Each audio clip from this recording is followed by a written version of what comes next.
Imagine a chilling scenario. What if North Korea goes to war with South Korea? Who would come out victorious?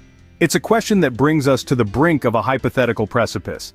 In this exploration, we'll consider several crucial factors: the military might of both nations, their economic capabilities, and the international alliances they can count on. In the subsequent minutes, we will delve into this hypothetical situation, analyzing the strengths and weaknesses of both nations. To start, we'll examine the military capabilities of both the Koreas. Let's begin with North Korea. The Hermit Kingdom, as it is often called, boasts one of the largest standing armies in the world. With an estimated 1.2 million active personnel, North Korea's military is a force to be reckoned with. But it's not just the size of the army that matters, it's also about the firepower. North Korea's artillery is a mix of old and new, with Soviet-era tanks and modern ballistic missiles. Most notably, North Korea has made global headlines with its persistent pursuit of nuclear capabilities. Despite international pressure and a multitude of sanctions, the nation has conducted several nuclear tests, raising concerns about its ability to wage nuclear warfare. Now, let's shift our attention to South Korea. The Republic of Korea's military is significantly smaller than its northern counterpart, with around 600,000 active personnel. However, what South Korea lacks in size, it makes up for in technological prowess. South Korea's military is equipped with state-of-the-art weaponry, including advanced submarines, stealth fighters, and guided missile systems. The nation's military technology is often seen as superior to North Korea's, thanks to its strong ties with the United States and other technologically advanced nations. Moreover, South Korea's military personnel undergo rigorous training and are considered highly skilled and disciplined. In addition to this, South Korea also has a well-developed defense industry, producing its own advanced weapons systems. This not only boosts the nation's military power but also reduces its dependence on foreign arms. So when we compare the military strengths of North and South Korea, it's not as straightforward as it may seem. While North Korea boasts a larger military and nuclear capabilities, South Korea's advanced technology and better training could tip the balance. But military strength is just one aspect of this complex equation. So let's delve deeper into other factors that could influence the outcome of a potential conflict between the two Koreas. Moving on to the economic front, which plays a crucial role in sustaining a war. The economic strengths and weaknesses of both North and South Korea provide a fascinating contrast, and indeed, a significant factor in determining the potential outcome of a hypothetical conflict. Let's start with North Korea. Despite its aggressive military posture, North Korea's economy is relatively small and underdeveloped. It's primarily based on state-owned industries, with a heavy emphasis on military spending. The nation's GDP is estimated to be around $28 billion. Now, this figure may seem large in isolation, but when compared to global standards, or even just its southern neighbor, it's quite minuscule. Furthermore, North Korea's infrastructure is far from developed. Power shortages are common, and many areas lack basic amenities. This lack of a robust economy and infrastructure would undoubtedly impact North Korea's ability to sustain a long-term war effort. On the other hand, we have South Korea.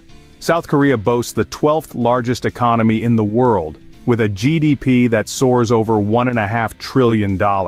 Its economy is diverse, with strong sectors in manufacturing, information technology, and services. Moreover, South Korea's infrastructure is highly developed, with a modern transportation network and widespread access to utilities like electricity and clean water.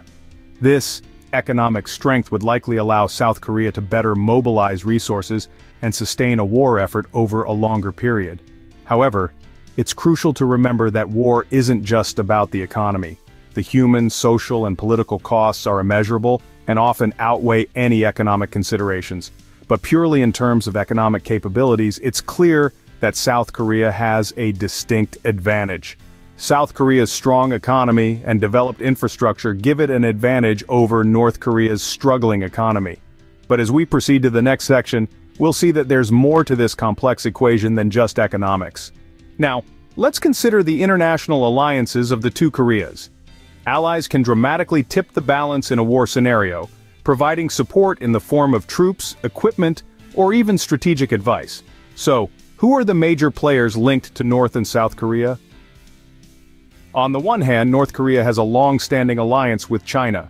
This relationship dates back to the Korean War, when China intervened to support the North. Today, China remains North Korea's largest trading partner and its most influential ally. However, it's worth noting that China's support for North Korea has its limits. China values stability in the region, and a full-blown war on the Korean peninsula could threaten that stability. On the other hand, South Korea has a robust set of international allies. The most significant of these is undoubtedly the United States. The US and South Korea share a mutual defense treaty, which means if South Korea is attacked, the United States is obligated to come to its aid.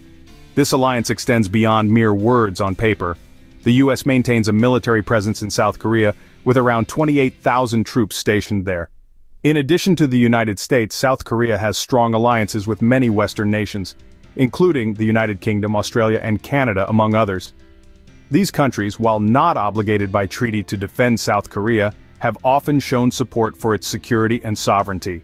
Furthermore, South Korea is a member of the United Nations, which could play a significant role in rallying international support in the event of a war. However, the response from the United Nations would largely depend on the circumstances surrounding the conflict. So, while North Korea may have the backing of China, South Korea's alliances are much more diverse and extensive. In a war scenario, these alliances could provide substantial support both militarily and diplomatically. South Korea's alliance with the United States and other Western nations could prove pivotal in a war scenario. With all these factors considered, what could be the potential outcome of a war between North and South Korea? As we've seen in the previous segments, both nations possess formidable military capabilities, with North Korea's raw manpower and South Korea's technological advantage. However, war is a complex phenomenon. The outcome isn't determined by military strength alone. Economically, South Korea has a clear upper hand. It has a robust and diverse economy that could better withstand the strains of a conflict. North Korea, on the other hand, has a fragile economy, heavily sanctioned and isolated from the international community. This economic disparity could significantly impact the duration and sustainability of a war effort.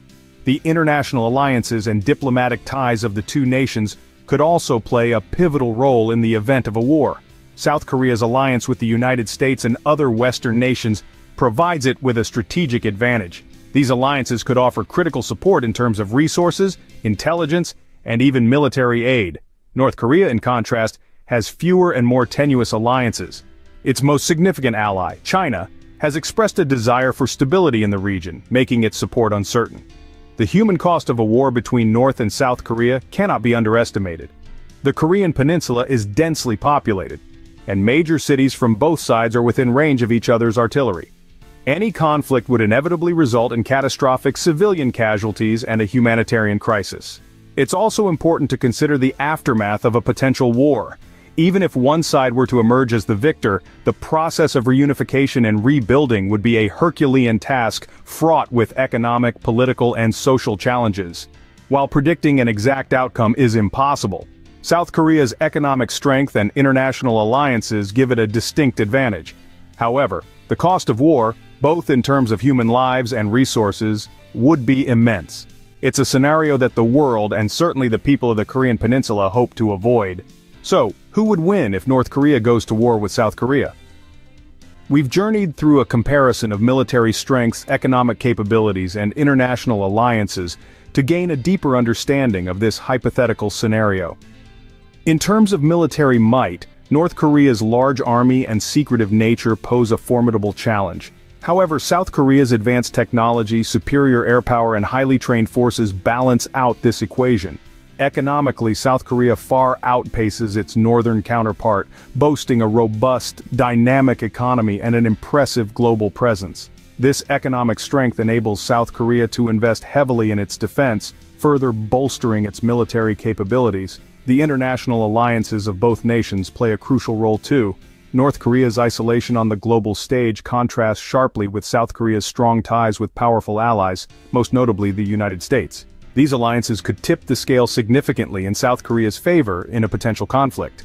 Given all these factors, it's clear that while North Korea may put up a strong fight, South Korea's superior technology, economic strength, and international backing give it a distinct edge. However, a conflict of this nature would undoubtedly have far-reaching and devastating consequences, making a clear winner an oversimplification. While we hope this scenario never plays out, understanding the dynamics of such a situation offers insights into the strengths and weaknesses of the nations involved.